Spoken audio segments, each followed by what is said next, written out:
Thanks, Troy. Sorry about that. First speaker up is Tammy McCrae from the National Federation for the Blind. Can we help her get to the...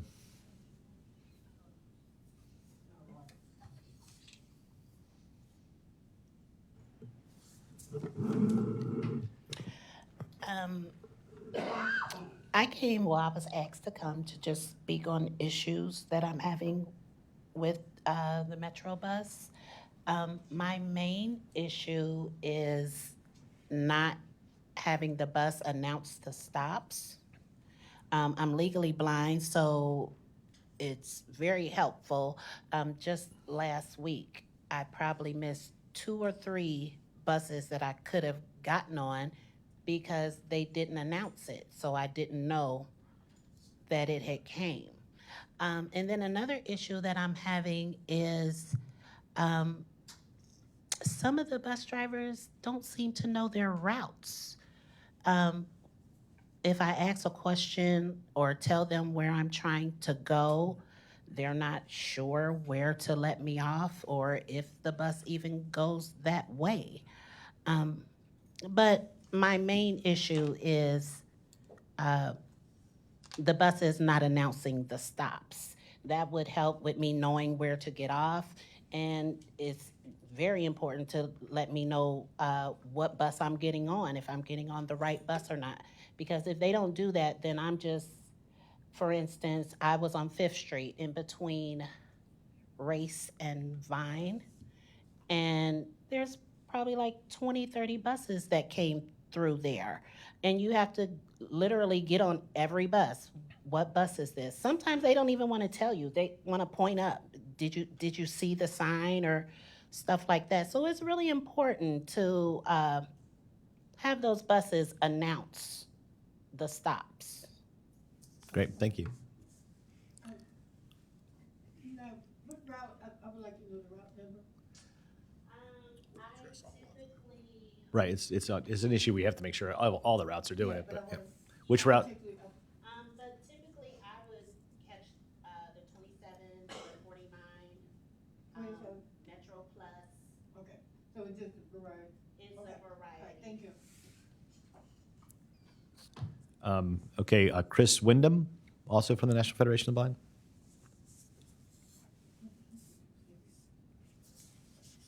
Oh yeah, it's an important issue.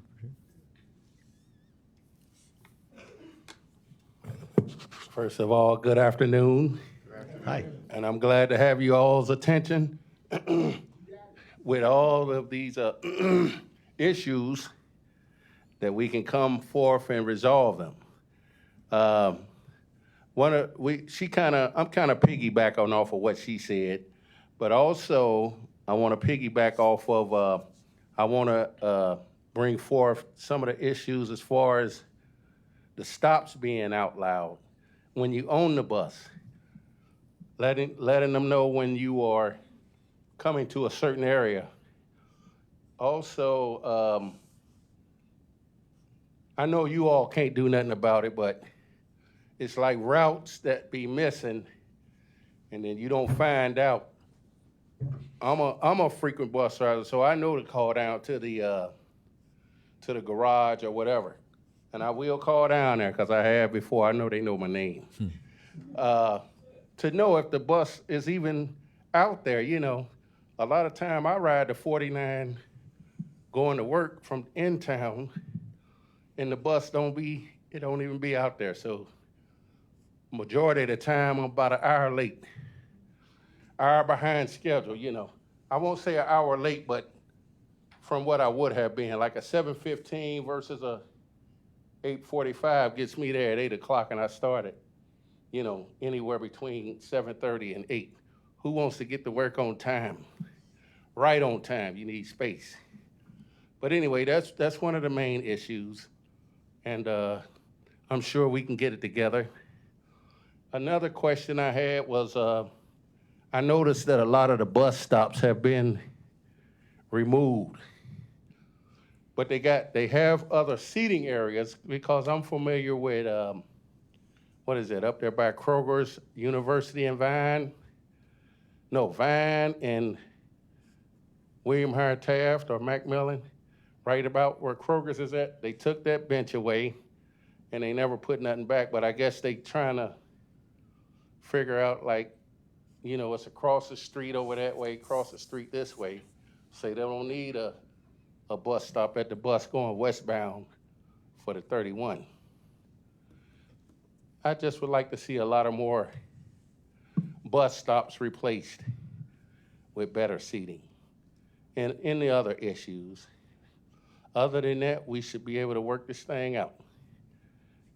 Yes, sir. Thank you. Thank you. Sure, Yeah. just to help me to address, because I don't know everyone, but Wendell I know. I've known him forever and a day, and I hope to know him continuously for another and a day. And I am happy to say that we, the SORTA board, we hear you, we understand, in part at least, and we're doing things to make us understand and help us to understand even more so, including the fact that I, Robert Harris, am on their board, have been on their board from before the creation of the Americans with Disabilities Act. I don't plan on getting off too soon, but as you know, one of our closest friends, Robert Shoemake, who is also visually impaired, as well as a wheelchair user, is a good friend of ours, yours and mine, and we're working to ensure that he is continuously working with us to create the solution or solutions to a lot of the issues that both of you folks have brought up today. So you're not talking to people who don't have an understanding in part. I'm not blind. My late wife was blind, and my two good friends are blind, and I've been disabled since I was 8 months old, so that's now 76 going on 77 years. So I am somewhat aware, and we will continue, by the grace of this board, to move in that direction, and we are. And that's what makes me feel good about it. So thank you for bringing it up, and don't forget, you are always welcome to this public forum, and if we're not doing it fast enough or correctly enough, please, I implore you to bring it up. You know I will. I know you will. And I said, keep on keeping on. And you know I will. And thank you. No, thank you, Robert. And I would like to get, particularly on, we don't talk so much about things like announcements and such. So I think it'd be worthwhile having an update on what we're doing in that space.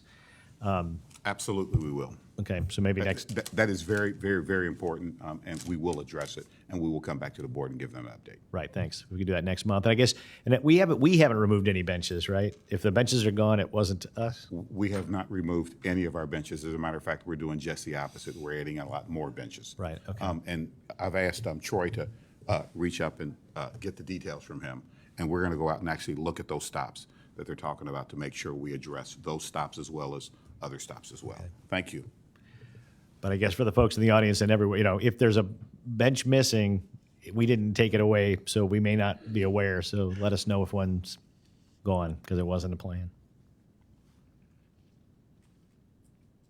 Okay? All right. Thank you. Anybody else? That's all I think we had on the list. Okay. Thank you. First action item is approval of the board minutes from last month, March 28th, 2023. The minutes are in your decks, in your books. So I would move the approval thereof. Look for a second. Second. Thank you. Moved and seconded. Any questions, corrections, comments? You spelled Cassie right again? That was good. Okay. Voice, right? All in favor, say aye. Aye. All opposed, say right. Okay. Dan, you handled finance this month, I heard. I did. It was my pleasure. All right. So That's what everyone else said as well. So it's my honor to report out the results of the Finance Committee meeting. Ms. Taylor was not able to make it. Sonia wasn't. So I got to fill her chair for that meeting. And thankfully, Mr. Pickleton, Larry, was reporting out all the finances, and really the word of the day was favorable to budget. Oh, good. Everything came in very strong in terms of revenues and expenses.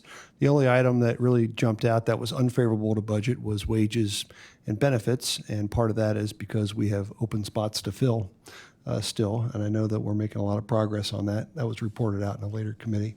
So it was a very good meeting. Mr. Pickleton, do you have anything to add about the Finance Committee meeting? Well, we will be talking through the P&L a little bit later on in today's agenda, so I'll embellish some of your comments a little further. Thank you. Thank you. Do I need to make a motion to approve, or is there anything No, else? I nothing need to, to- other than just updating the team. That's the update from the team. Thanks, Eddie. Thank you. Any questions for Dan? You gave him an easy month, Sonia. We got to give him a tougher one. Thank you next for time. that. All right, Employee Relations Committee, Gwen.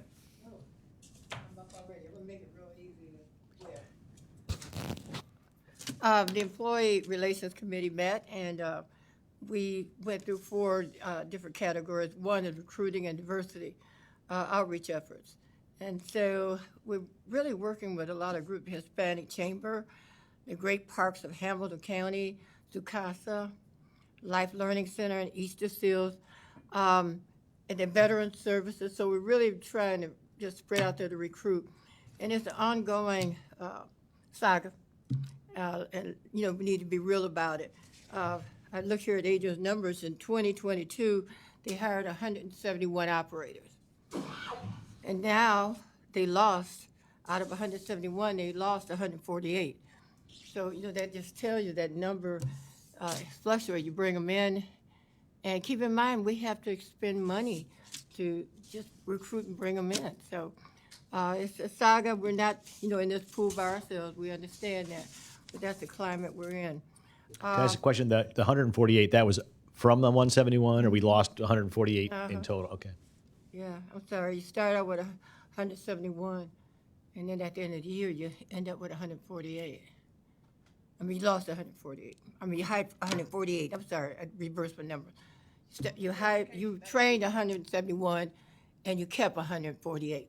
That includes both operators and trainees. And trainees. That we lost. So it wasn't just out of the 171. Right, that's what I was asking. Okay, Right. thanks. In terms of the attrition update, that's always asked. Operators, trainees, that's the trainees, 46% in 2021, and then versus 40% in 2022. Of those trainees, the operators, we 17%, we lost 17% of that 46% that we brought in. And then that was in 2021. And in 2022, we lost 17%. So in one way, you could say, I mean, we captured 79, but we lost 17%. So it's kind of like the more we get, we're still staying flat. We're not advancing that number of retention. Let me talk about the retention strategies, because I've always, every time with Adrian and this committee, we throw out ideas. You probably heard about the Metro Cares campaign. We've had managers and supervisor training on the value and importance of working with the staff. They've introduced the exit interviews and the stay interviews with a third party. So it's not like they're talking to us. We have third party. It's very objective. They have a retention committee that includes staff and administration. We have financial wellness and retirement training, additional training across Metro, so there's cross-utilization and understanding of each other's role and responsibility. Update refresher training for operators, getting them ready for the electric bus. No, not yet, not yet. Even using a retention bonus, trying to keep people, and it's being considered right now. It's not activated, but it's being considered. And then planning for another employee satisfaction survey. The absenteeism is the other big issue, the elephant in the room, and it continues to remain a challenge in 2020, 2022, and to now with sick and misses. I mean, that's what we have, and when the gentleman, spoke about is the bus out there, we have had a lot of sick and misses, and it continues to be an issue. So, that's my update. Do we know we made the big change with the sub board, right, to try to make that a more reasonable Yeah, work-life balance when you start? Have we seen any impact from that on attrition? that's a good question. Yeah, didn't actually, come up. significant impacts in their schedules. So you'll recall exploring the initiatives. Okay. A new operator on the door had about a 40 to 50% chance of picking a stable 5-day schedule. We've shifted experienced operators to the board, so that's our substitute force that covers come what may. They don't have set work. We've shifted experience there. Now 2 picks in a row, so dating back to December, 97% of operators with 2 years or less experience have 5-day work that they are able to select. So a significant shift. Our job pick is underway now for June. We'll see if that same trend holds with what the summer brings, with vacation and such at the end of the school year. But so far, in terms of scheduling, very stable trends. We'll then measure that. Is that leading to attrition and retention improvement as well? But good start. We didn't discuss it to that length, but I'm glad you raised that, and so we'll look at the indicators that would be happening from that. I want to just add that Adrian and the team and the staff have all been working really together on this one issue, so it's not just one silo, it's everybody across the board. And I thank you, Adrian, and the whole team for the work that you're doing. Yeah, it's the foundation for everything, right? The team we have doing it. So thanks. Any other questions for Gwen? Okay. Thank you, Gwen. And happy birthday. Thank you. I still feel the same way. I thought I was gonna wake up like Cinderella. Hey, you went to sleep like Cinderella, so what's the big All right. Mr. Etheridge. Thank you. We had a good planning and ops meeting. Surprisingly, only one procurement item, which was great. So we filled up the time talking about other things. In addition to the good news, which was celebrating a lot of the great people we have and some careers that were coming to an end, and some new hires, which were great. We talked about some other things about alternative fuels and the WSP report. That's where we spent most of our time. Number one, we had to have this study so that we can have a plan, so that we can then go out and get funding to help us get alternative fuel or zero emission vehicles. So this is absolutely critical. But there's so much more detail within this study. And I can't recommend enough going through the planning and ops presentation if you didn't already, having conversations about this. So beyond having that plan, what I took from it the most is almost every decision we make over the next few years will influence our ability to adopt zero emission vehicles. Facilities being incredibly critical. The electric buses take more space with the charging equipment and how they have to be housed. So we have to plan that at Queensgate. If we expand Bond Hill, we need that space. We have to also perhaps change roofs, right? And that kind of structure if we're going to go into hydrogen. So it's critical that the board understands all this. And I'm happy to talk, maybe not like talk for an hour right now. Well, you guys know I am happy to talk for an hour right now, but I'll hold myself back. But we need to, every time a facility issue comes up, a training issue comes up, we need to see how those decisions are going to impact that strategy. Because we're looking 3-4 years out on facilities to even be able to get into the hydrogen space if we choose to go in that direction. We can go into electric now, and we are.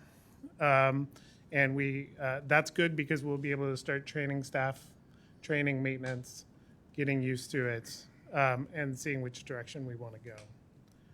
The one other thing is that there is significant cost involved, and we looked at that.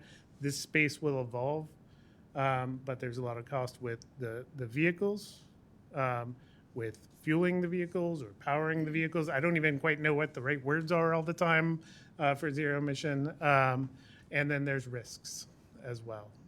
So if we were to go into a hydrogen direction and we had trouble getting hydrogen, then that could be a huge problem. So we spent a lot of time on that. Despite the complexity, it was very exciting. And to think that SORTA has the capacity to go into the zero emission space, expand our fleet, overcome these challenges is just absolutely amazing. So that was a great meeting. We do have one procurement item. Yeah, guys. So I know not everybody was at the meeting, right? And I wasn't either, right? But as you know, like I read it all, and so I think I just want to, in general, right, where I believe we are on this one is that we've been pushing hard to go to zero emission, right? I think it's the right thing to do for the world, for the environment, all those kind of things, but not without understanding the impact of those choices. And so the choices you have, if you go in that direction, right now we're electric or hydrogen fuel cell. Both have pros and cons. More expensive. Electric buses, the range is about half of what you get out of a diesel bus. So all sorts of, you may need twice as many buses, all those things. So, I've been pushing Daryl hard. You've heard me yell at him and say, we're not buying any more diesel buses. I think that's probably still the case, but there may be some interim steps. But what I would say is we need to be eyes open as we go through this and make sure we're not making decisions because sort of the crowd's going this way. So we're going that way too, that we find out in a few years, we really blew it because we didn't think for ourselves. So that's what I would ask you to really do, review the documents. This was more of a briefing item this month, but a lot to come. So please do get yourself educated on it. And the one thing that we really have to do, and thank you for that, because that was part of all the discussion, is really understand the topography of Cincinnati. I mean, in the county, we need to understand we got hills and little short, narrow streets and what have you. So what comes with this is understanding and knowing our region. We got to understand it and know it. And that to me makes a determination, because if I was in the desert, Nevada, I'm going one way, I'm good. But when you got to go up and then come down, we need to really, every decision's got to really be studied. That's right. And I think learn from what other agencies are dealing with, right? Indianapolis and things have had some real big issues with this. And again, my plan of having the buses all just coast downhill apparently doesn't work for all the routes. Keep trying. That is one thing that it was an awesome report and report out. One thing we didn't get into is other examples as much in that report, but we did talk about the federal funding of different opportunities and what Gwen hit on too, like what we can expect, how much power these vehicles have in our topography. So it was really great. So Andy, where's the best way for us to get the report out to us, or is it being emailed out to us It's already? in Govenda. Your board packet? is attached to if you go into Govenda. Right. So and then where will it live? Will it just live within this board packet from here on, or will it live on Right, and there's updates we'll add each month, right? Okay. So as we look for procurement items, we'll be referring back to that document again and again, right? But I think we need to keep refining the overall plan, and then the procurement just becomes almost an afterthought if you do it the right way, right? But I think and I'm sorry, Blake, I'm taking your thunder here, but what we need to do is keep moving forward without making regrettable decisions, right? So something that you'd say, 6 months from now, that may have been bad. So anything we do to keep the whole thing moving while the world's evolving. Because the other question, we don't know on the electric buses, maybe a year from now, they fix this range thing, right? Yeah. Probably not in a year, but by the time we buy some of these, maybe, right? So those are the choices we have to make. It is entirely possible that range will have a breakthrough, right? But we don't know when. Yeah. And that's what's brilliant about the plan. We're not fixing in dedicating to one approach. We're understanding and going to move carefully, but we are moving forward. So I think that's great. There is a lot of history of other agencies getting vehicles and having problems, and I think We've heard. the staff did go and visit many sites and learned about those through and through. So anyway, I think it's an exciting report. And we do have a new, I think, contract probably coming up for bus procurement. I think we're at the end of our last one. So as we discuss that at the board level, we should also think about that. And then if that's mostly for diesel vehicles, or should it include hybrids, or should it include others? And ask those questions and keep the conversation going. Okay, so the other procurement item was for diesel exhaust fluid, something that we would really enjoy to not have to purchase again, but we pretty much have to every year for our existing fleet. And I think that was $150,000, and it's with next generation fuel. So when we get to the consent agenda, we can do that. I think we're there. We're there? All right. So as I only have the thing, my committee only had the one thing on the consent agenda, I move the consent agenda. All right. Properly moved and seconded. Any questions about diesel exhaust fluid? Okay, Ms. Burdon? Yes. Mr. Etheridge? Yes. Mr. Dreehouse? Yes. Mr. Harris? Yes. Mr. Cassie? Yes. Ms. Robinson? Yes. Ms. Sheets? Mr. Smith? Ms. Taylor? Yes. It's passed. Okay, good news. What's the goal for our diversity?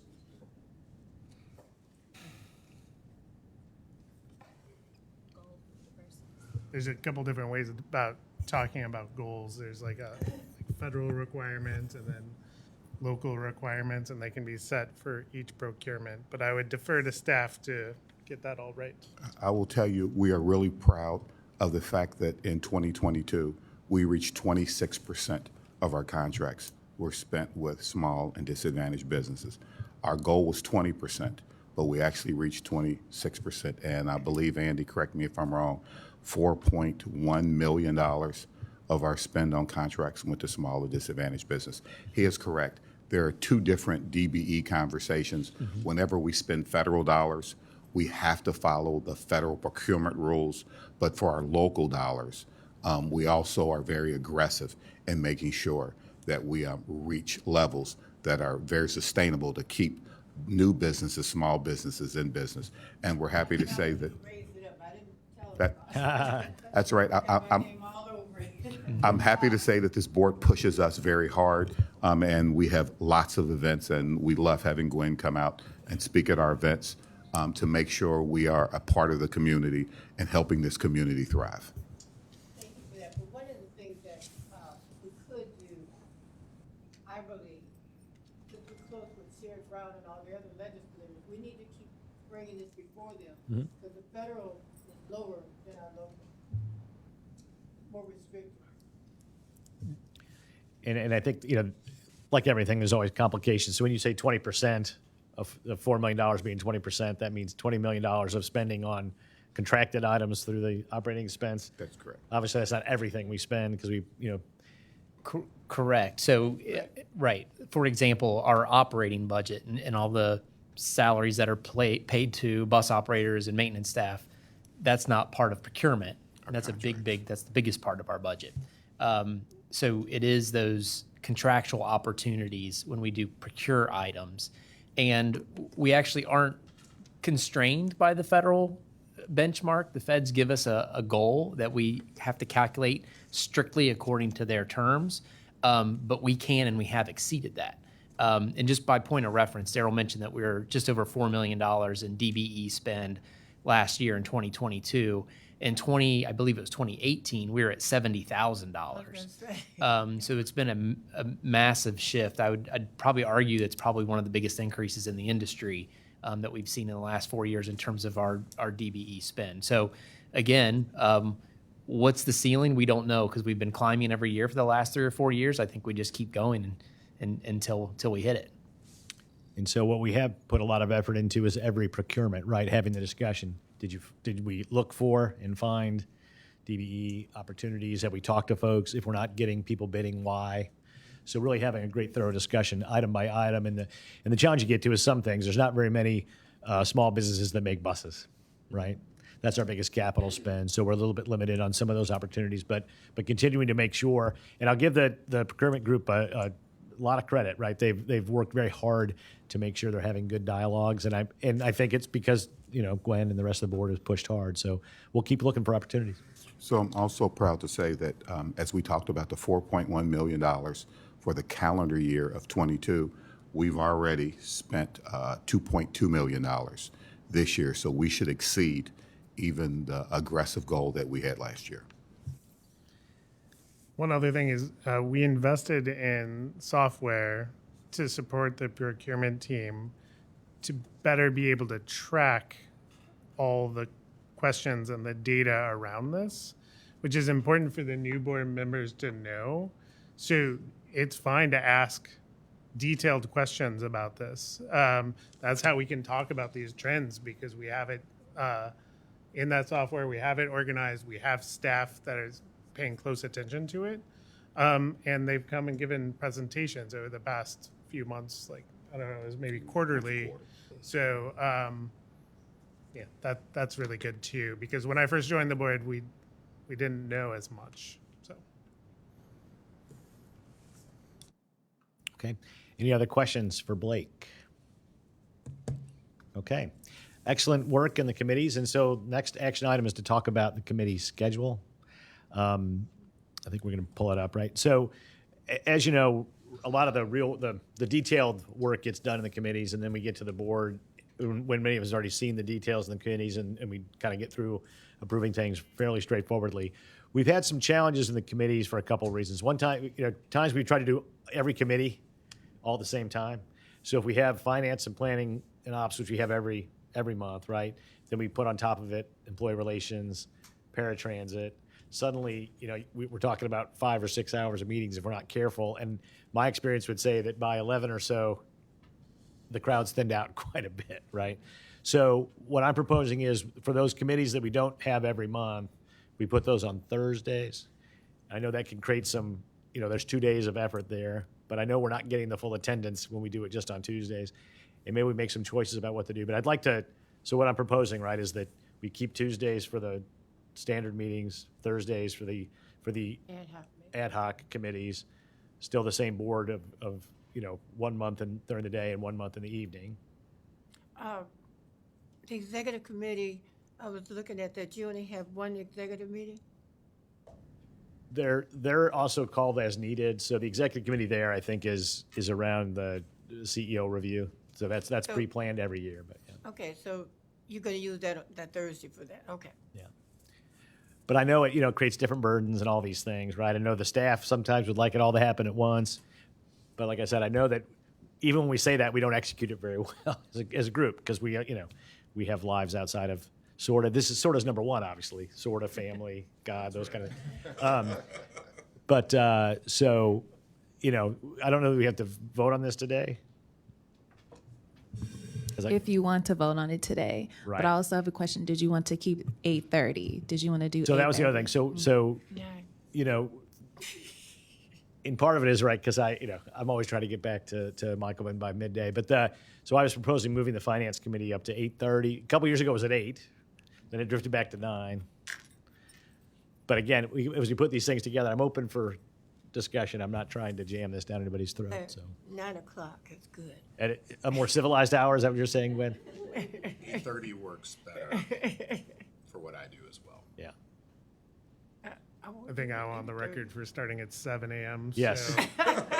No. Planning and ops is going to start at 7. I think that might be a little early.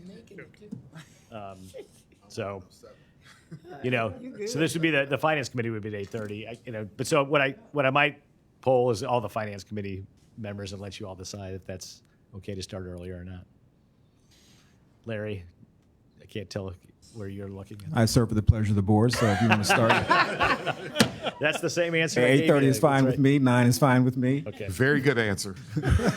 So we'll send this out, and I give us some thought and give me some feedback if you think about it. And I'm not, everyone's life has different hours and things like that. So all I know is that when we try to do it all at once, we just never carry through very effectively. And invariably, right, the month we have a paratransit review is when planning and ops is 3 hours long. It's the nature of the beast. So let's be considerate. So how often, how did we establish the 6 o'clock evening? How are we doing that? Because we know that some people that want to come But how are we, every other month. Is Yeah, that what you mean? is it every other month Yeah. still? So 6 times? Yeah. But we feed you. So it's good food too. So for me personally, the time works. Any time works. I'm like Larry, except for 7 a.m. But Blake. Hearing but, 7:30 is possible. Yeah. I like it at 9 o'clock. the area that I'm still not certain about is, so if we're on certain committees, we attend those committee meetings, but are we Yeah, so supposed to the attend expectation is if you're on the committee, you should be at that meeting. Right. But you're welcome at any of the committees. Does that make sense?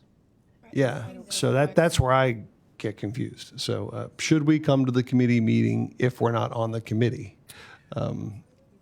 It's open to us. Yes, attending. it's open to you, but it's Okay. not required. Okay, got it.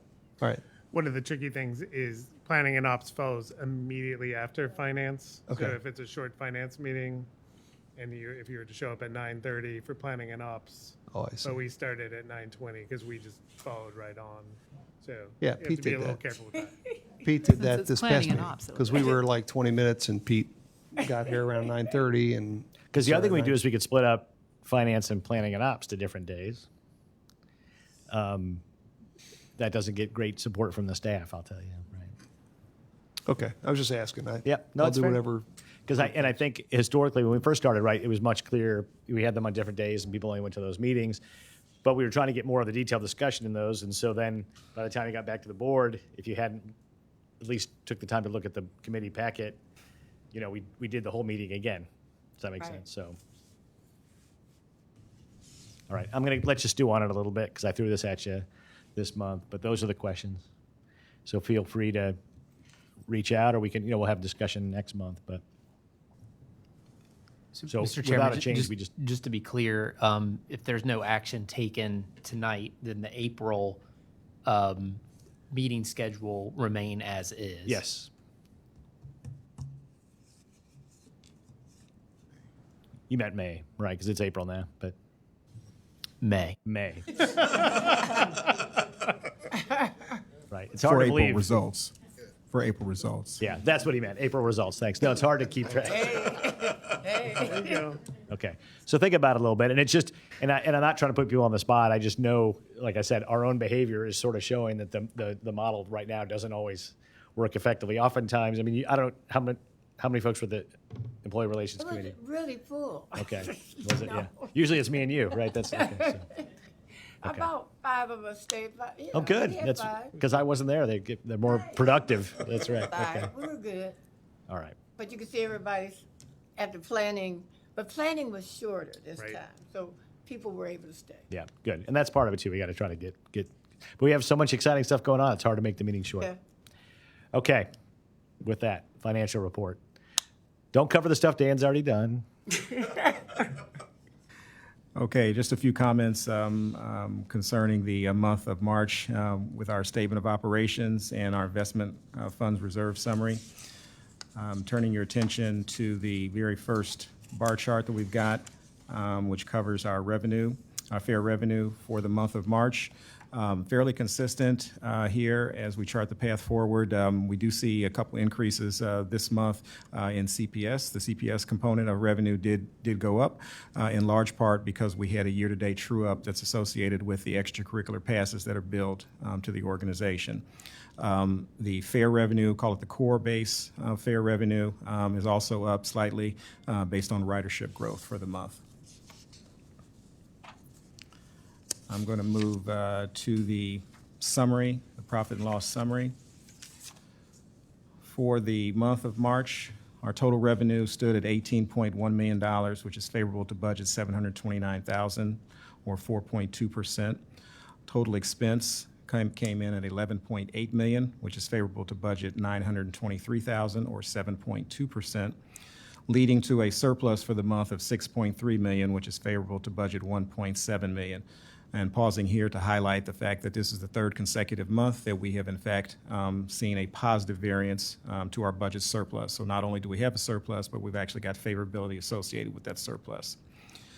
And then ridership for the month came in a little over $1 million, which was favorable to budget $97,000, or 9.9%. Just a couple of comments on revenue. Total fares at $1.1 million, which is favorable to budget $103,000, or 10.1%. CPS revenue, again, at $479,000, which is favorable to budget $152,000, or 46.5%. Again, as I referenced earlier, root cause there is we have, in fact, completed a year-to-date true-up for extracurricular passes. Non-transportation revenue came in at $618,000, which is favorable to budget $514,000. Again, root cause there is the size of our investment portfolio and higher than projected yields relative to the budget. And then the final comment on revenue, county sales tax is at $9.9 million, which is on budget. I will note that we did just recently receive the January receipts from the city concerning our sales tax revenue, and we were in fact unfavorable $500,000. And so it does suggest, again, one data point does not a trend make, but it's a watch out as we chart the path forward that we may be looking at some unfavorability given the current economic climate. So just something to watch out there.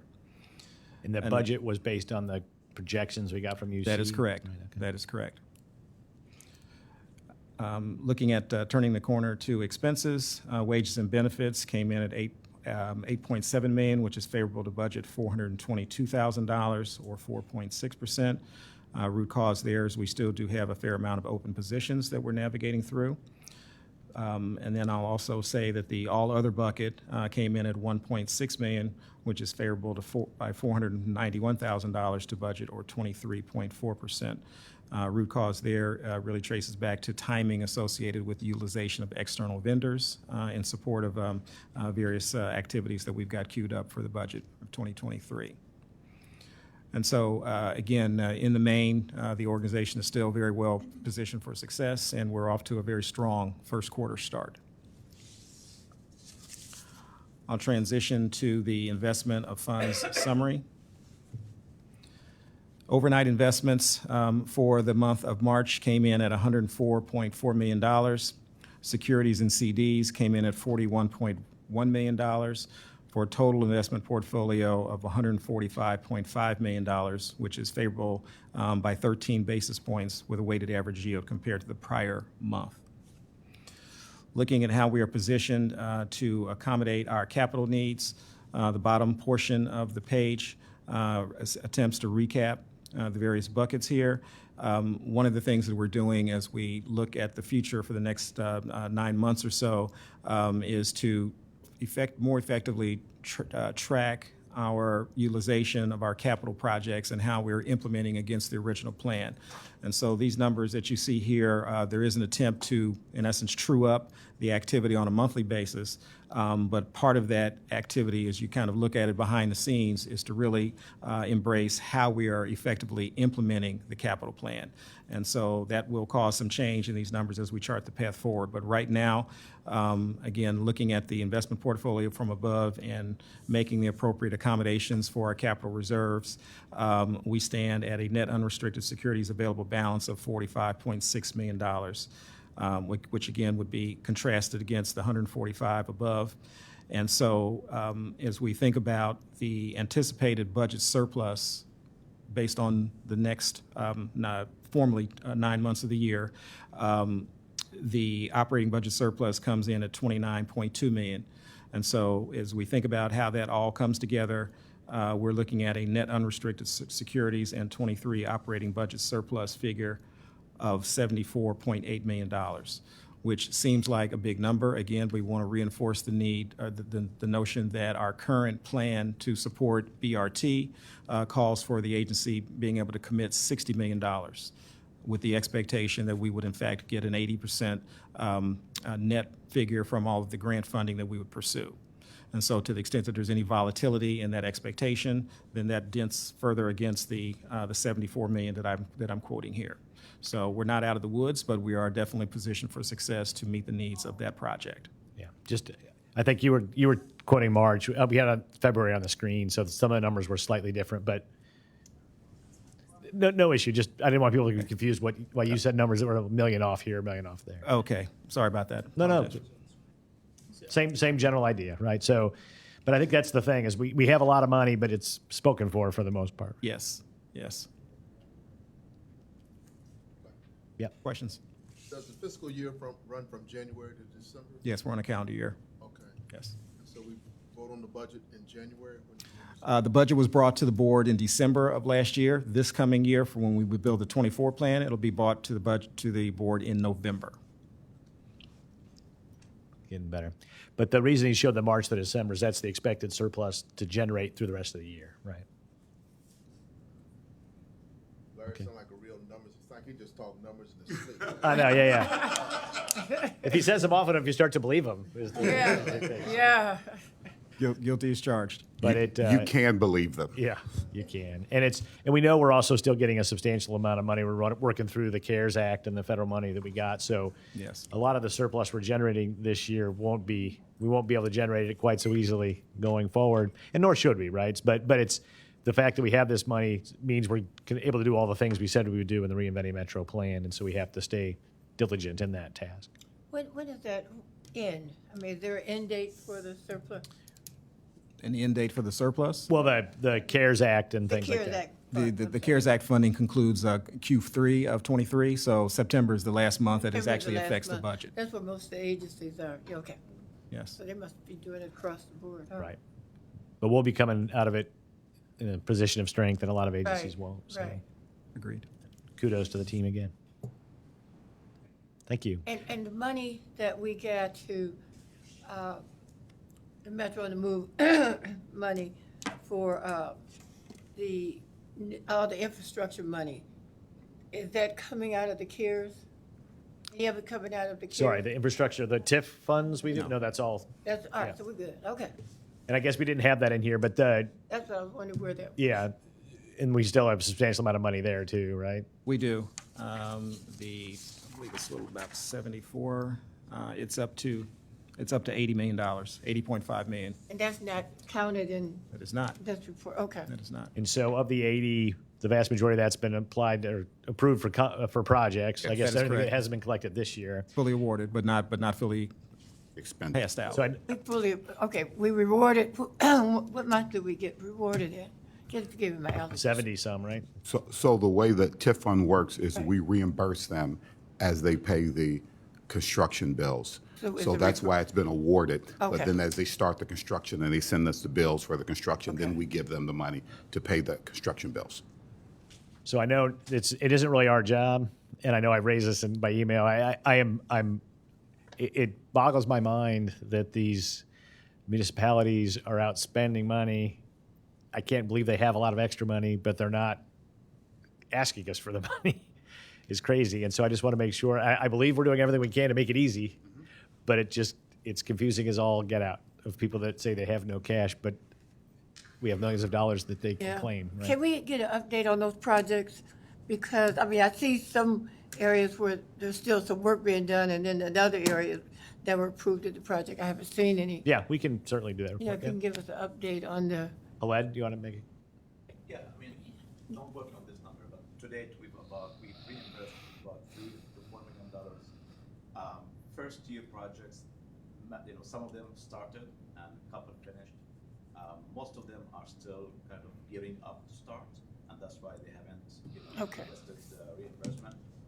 But we keep track of when we get quarterly reports from them in terms of where they are, the bidding, where they are in the construction and so on. okay, so we should be getting a report then if you're gonna do it quarterly, okay. Yeah, it's not our job to make sure they do I them, know. right? But it's I think last month we only we dispersed like $16,000 or something really, really small. So I may be slightly off on that number, but it wasn't millions, right? So we just got to make sure that we're not a problem for folks. Is all I'm saying. Trent. And also, Larry, I think it's accurate, but please confirm. Federal funding is going to continue under the CARES Act for another 9 to 10 months. Through September of this year. So we expect another 25-ish, $30 million, which is going to be in addition to the funds we already have on hand. Like, That's as correct. things forecast. So our cushion is going to grow. We don't know exactly what that will be, but that was the 33 million, really. That's a on the bottom line. 33, 40. Yeah. To be clear, that's quoted in or embedded Right. in the number that I've got here from April to December at the bottom of the report of $29.2 million. So implicit in the total surplus factors in the funding that is coming through the CARES Act. And it's been embedded in the number that I'm quoting here. Yeah. So that money's been awarded. We're just Future drawing number. it down. Yes. And who knows what will happen in the future, right? But it's, there's been a lot of money gone to trans agencies, and a lot of trans agencies are ending that without being in a stronger position, whereas we are, which is great. And I think it's why we keep getting awarded and why we can do all these great things. So exciting. Any questions for Larry? Thank you, sir. Thank you. So for those board members that have been on the board for a couple of years, you will remember in our last union negotiations, one of the things that we did is we put in that negotiations to replace all of our uniforms, to change the appearance of our operators, to really dig in on the reinventing Metro. And I am really, really proud to say that the Network Association of Uniform Manufacturers and Distributors has chosen Metro's operators as the Image of the Year Award, Best Dress Outfits of Operators. So congratulations to John, proud of us. our ATU, and the employees. And that so picked John will those be coming and uniforms. doing a runway performance next month. Well, Yeah.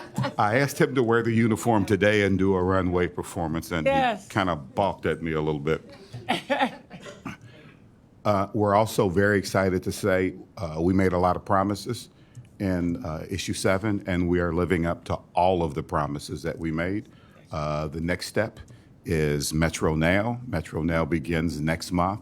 We have started receiving vehicles for Metro Now, and would love the board as you leave. There will be a Metro Now vehicle parked across the street. Go out and look at the graphics on the outside, get inside, take a look at the feel of the vehicle. It is very nice. We're really excited about that. We've also spent some time out in all of our garages at all of the shifts, the leadership team of the organization, listening to all of our employees, as well as telling them our strategic goals and strategies for the next few years. In front of you, you have the leave behind that we left. For all of the employees, we had great discussion with all of the employees. We're really excited about the direction this organization is moving in. Feel free to ask us any questions about that as we move forward. Also, as we talk about zero-emission vehicles and we talk about BRT and we talk about the federal engagement in that, because we are expecting a lot of funds from the feds to help us build this, the leadership team of SORTA went to Chicago to meet with the FTA regional administrator as well as Mr. Cassie. And we had very, very, very good conversation with the FTA. The FTA is very excited about the things that we're doing. We also met with the FTA in Washington, D.C. as well. Really good visit, really good conversations. They're really excited about where we are, even in comparison with the rest of the country. Really excited about that. The next thing I'll talk about is we reached out for an earmark, and both U.S. Congressman Greg Landsman as well as Senator Sherrod Brown are moving our requests for $3.2 million for bus stop enhancements forward to appropriations. So we're looking forward to getting an award for that. We already have, I believe, $3.6 million. And the plan is to do a redesign on all 4,000 of our bus stops throughout our system to make it much easier for our customers to catch the bus. Last but not least, we sent the board a lot of emails in the last month, and I'll do this as quick as I can. We were featured because of the things we're doing, Metro Now, BRT, our ridership recovery. We were featured on the cover of the Business Courier, National Magazine, Industry Magazine, Busline Magazine. We were also featured in the Business Courier podcast, Above the Fold. We had featured stories in Soapbox, APTA Passenger Transport, a trade publication, as well as spots on Channel 5, Channel 9, Channel 12, Channel 19, and again, BRT, Metro Now, as well as we're celebrating our 50th anniversary.